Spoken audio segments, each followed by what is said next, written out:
dejar claro aquí es que lo que estamos tratando de recuperar del investigador es la atención de lo sensorial. Esto no es una tarea, es un trabajo sobre eso que es tan vital, sobre uno mismo. Es un trabajo de autoconciencia, de autorreflexión, de autopreparación lineal, que el paso 1 sigue el paso 2, el paso 3. Hay que insistir mucho en que esto no es un problema lineal y que donde comienza la investigación en cualquiera de los momentos, porque habría que decir que en cualquier punto está el principio y en cualquier punto está el final. Entonces, pero hay un punto de partida, ¿no? Hay un punto de partida, pero ese punto de partida es cualquier punto. Lo que pasa es que por razones didácticas uno insiste en que hay 4 momentos. Un momento donde está todo el problema del sentir, otro momento donde se trata el momento metodológico de percibir, un tercer momento que trata de comprender, y un cuarto momento que es el retornar, volver al principio. Ese punto de llegada de retornar se convierte en el punto de partida otra vez de lo sensorial. Que entendamos que estamos en el aquí y en el ahora, tratando con un esquema que es el esquema del pensamiento del Homo sapiens, de los seres humanos, y que hubo un momento en ese hombre primitivo hace miles de millones de años, llamémoslo así, donde él no estaba dotado de un lenguaje organizado, sino un lenguaje de grillidos, o un lenguaje como se comunican los niños con las madres o los niños entre ellos, que uno no lo entiende, pero hay una estructura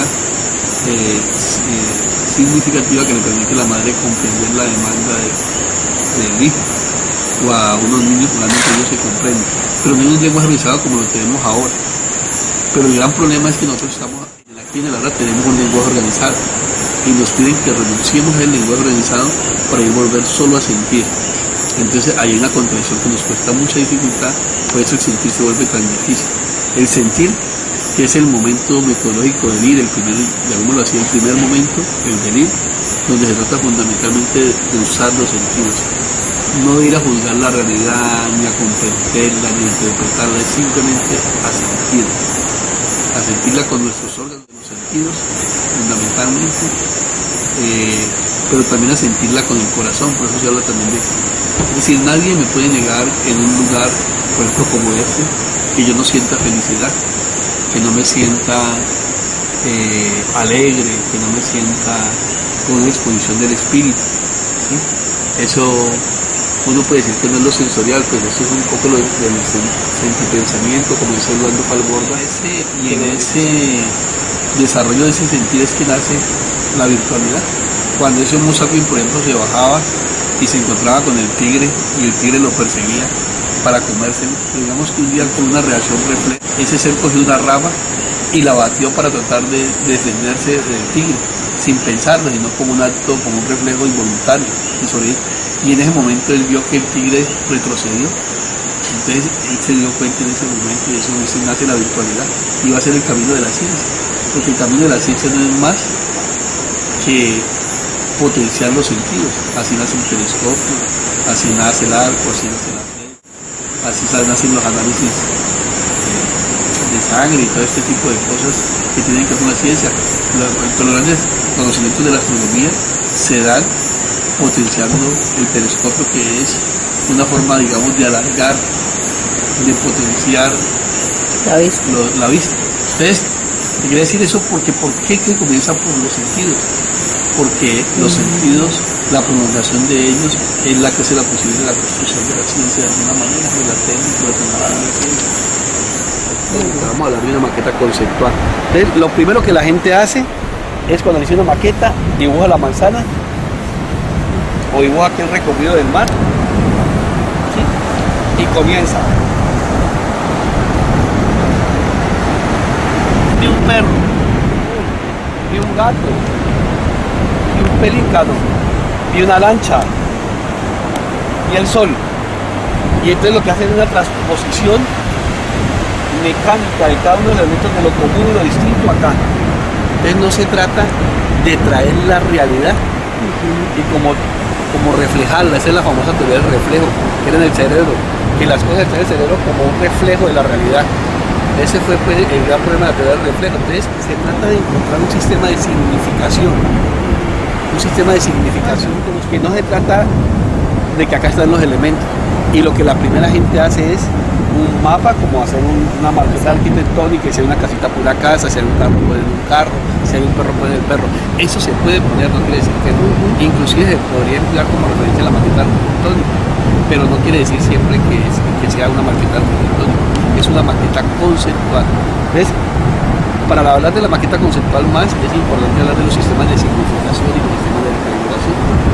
Por ejemplo, de las meninas de Velázquez es exactamente como si fuera una fotografía. El cuadro de la Gioconda es una mujer, como han tomado una foto.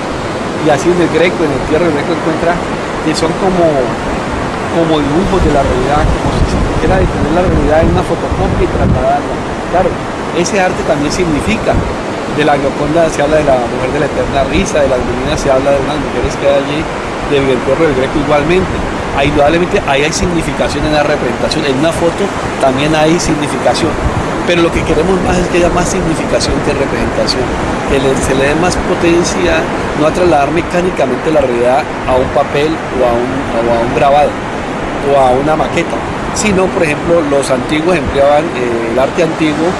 Ellos empleaban, por ejemplo, el sistema de máscaras, decía Lévi-Strauss, y los antiguos tenían todo un sistema de máscaras, el hombre primitivo un sistema de máscaras, pero a ellos no les interesaba ir representar la máscara de tal, sino que esa máscara a veces es la representación del bien, del mal, de un mito, de un rito. Entonces lo que ven ahí son sistemas de significación sobre la cultura, y esos sistemas de significación de las máscaras permanecían inalterables en el tiempo, un poco por lo que pasa en el mito.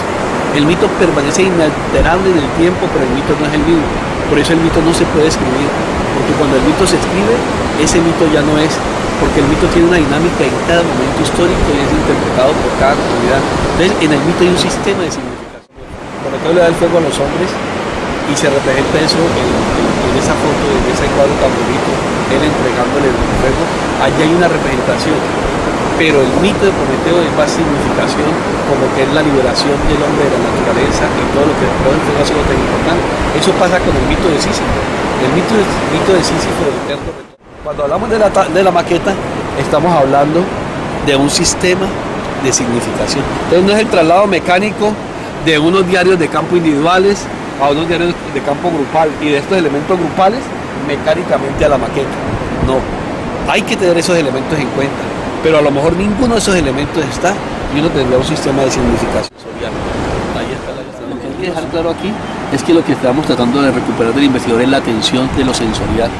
Entonces no se vale ahora que se recuerde y que quede bien. No, si uno no sintió dos o tres cosas, pues bien, pero el investigador debe tomar conciencia y puede tomar conciencia de que la próxima vez que salga un trabajo de campo tiene que salir más atento. Es fundamentalmente recuperar la atención de lo sensorial. Esto no es una tarea, es un trabajo sobre eso que es tan vital, sobre uno mismo. Es un trabajo de autoconciencia, de autorreflexión, de autopreparación. Entonces no se trata de que uno quedar bien, sino uno decir, hombre, yo estoy saliendo y no estoy usando mis órganos sensoriales bien. Y uno se van a dar cuenta que son más visuales, otros más auditivos, otros más el tacto, otros empleamos más los ojos, otros más los oídos, otros más el olfato. Uno va a encontrar diarios de campo donde nadie describe el olfato, pero hay otra gente que es feliz describiendo los olores. Pasamos ahora. Hicieron una salida de ELIR, un trabajo de campo, pero ellos ELIR no lo han resuelto. Y ahí es donde los investigadores van a entender que para hacer ELIR deben ir 20 o 30 veces y hacer 10 o 15 maquetas. Y llega un momento